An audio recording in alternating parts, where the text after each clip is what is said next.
VPN দিয়ে আমরা যারা ফেসবুক পেজ চালাচ্ছি, আপনারা কি জানেন আপনাদের নিজেদের পায়ে নিজেরা কুড়াল মারছেন? কারণ ভিপিএন দিয়ে ফেসবুক পেজ চালান বা ফেসবুক চালান, যে কোনো মুহূর্তে আমাদের ফেসবুক পেজ বা পেজটা গায়েব হয়ে যেতে পারে। কারণ ভিপিএন সাধারণত হ্যাকাররা বানিয়ে থাকে। এই যে আমরা ফ্রিতে যে ভিপিএন গুলো ইউজ করি, এগুলো হ্যাকাররা বানিয়ে থাকে। অরিজিনাল ভিপিএন ওইটা ডলারের মাধ্যমে ইউজ করতে হয়।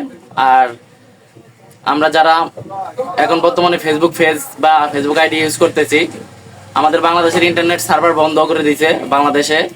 বাংলাদেশের ইন্টারনেট সার্ভার বন্ধ করে দিয়েছে, এই জন্য আমরা ভিপিএন ইউজ করি। তো ভিপিএনটা হচ্ছে এক এক কান্ট্রির ইন্টারনেট শো করে, এক এক কান্ট্রির, যেমন ইন্ডিয়া, কানাডা, মানে এক এক কান্ট্রির ইন্টারনেট শো করে। এই জন্য ফেসবুক ভাবে যে কি এটা হ্যাকাররা এরকম করতেছে, না হয় কতক্ষণ থেকে ইন্ডিয়া, কতক্ষণ থেকে জাপান, কতক্ষণ থেকে কানাডা, কতক্ষণ থেকে মালয়েশিয়া, মানে এক এক কান্ট্রির ইন্টারনেট দেখে। তো ফেসবুক কোম্পানি ভাবে যে এটা হ্যাকাররা এরকম করতেছে, এই জন্য আইডিটা ব্যান করে দেয়, আইডিটা ডাইরেক্ট গায়েব করে দেয়, বন্ধ করে দেয়।